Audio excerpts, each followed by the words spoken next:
I would say absolutely is make sure you love your kids and show them that you love them, and don't be afraid to tell them that you love them. I came out of a generation where we didn't hear that very often, at least from men.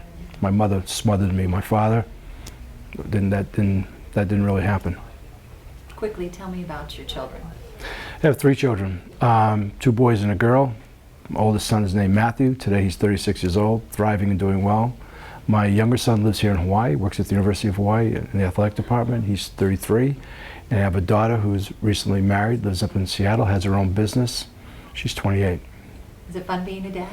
It's fun would be one word. Yeah, it's. I think it is a life-changing experience. And from the moment you see that baby and take that baby home, especially, and begin living with them and all that comes with it, yeah, it's a really incredible dimension to our living on this planet. Parenting's taught me, first and foremost, from a selfish standpoint, probably a lot about myself.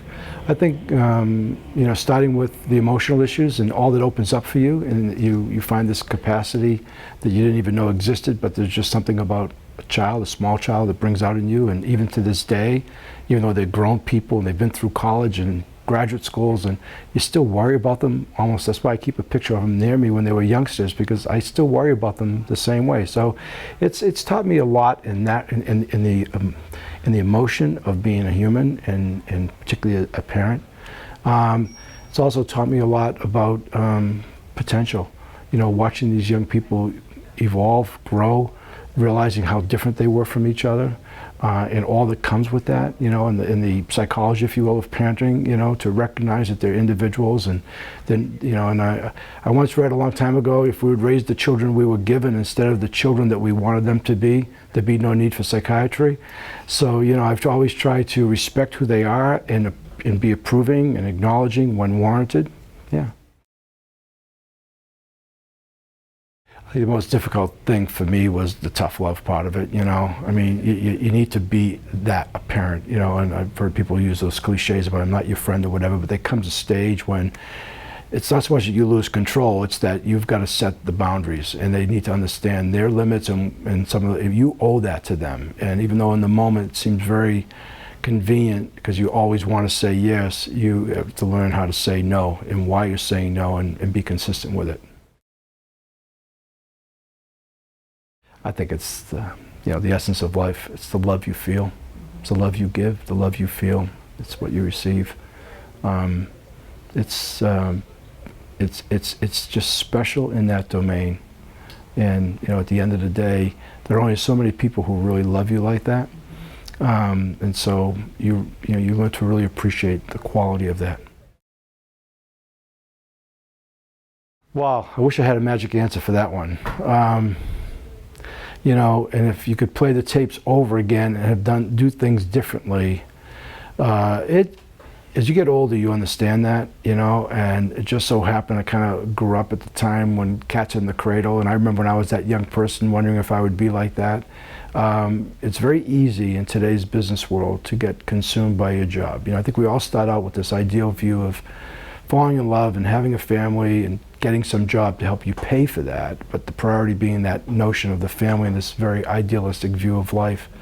And then what happens is you get in there and the thing gets flipped on you, and the demands of the job, especially if you're trying to be successful in a competitive field, try to earn more money because everybody needs as much money, you can lose a sense of priorities and places. So I think that's the hardest thing, is realizing that even if I might personally be out of balance a little bit, there needed to be a priority to my family that I just would not, let that happen to. And I could have done that a lot better. I'm not so sure anybody does it perfectly. And you never know. I don't know how many between my 2 boys, because they both were very active in sports, games I ever went to, but they were certainly in the hundreds, more I'm sure over the years. But there was one day that my oldest son had a walk-off grand slam and a championship, and I just happened to not be there. I still hear about it to this day.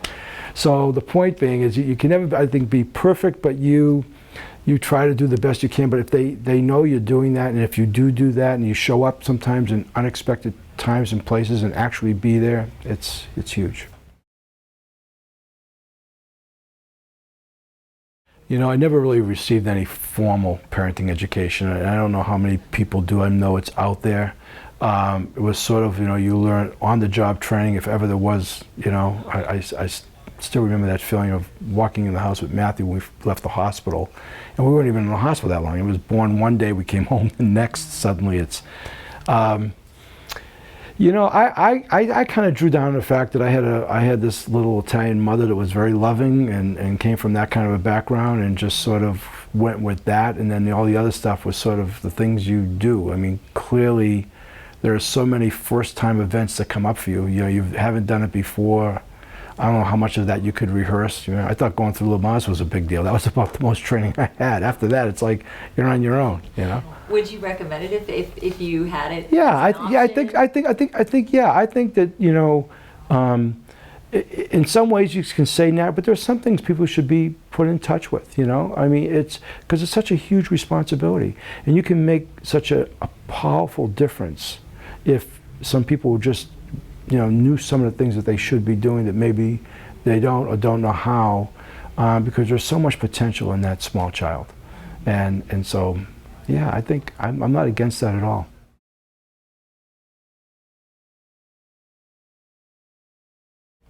Be there. I think that's the best thing I can say, is be there. I mean, so many kids, I think, you know, there's not somebody really there enough for them. So children are curious. They ask a whole lot of questions all the time, and if you're there, you're loving, you're involved. I know it sounds like a repetitive theme, but I really feel that. It's the closeness. I mean, you wouldn't want to have a long-distance relationship or an absentee relationship as an adult. Why would you ever impose that on a child? You know, I mean, especially where they're so unknowing. And so, that to me, make a decision to have a child, or if you have the responsibility of a child, then that is exactly that. It's a big responsibility that you need to live up to and own. You just can't put on the side. Okay, and I mean, that's maybe an idealized view. Like I said, the world is demanding and life is tough for everybody, but that is a difference maker, I believe. You know, it's been a while since my kids have been small, getting into that grandparent stage, I guess. But you know, I still live every day with those memories. You know, I mean, you do. It's amazing how your brain works and things flash by, and then you start to get, you know, up in my age bracket, and you start looking at life, and it's a lot of it is. Things you feel really good about are directly tied to raising your kids and the kids you have and where they are. It brings you a sense of satisfaction and achievement in so many ways. It's very, very gratifying. Not that it was ever easy, not that it's easy even today, but it's very gratifying.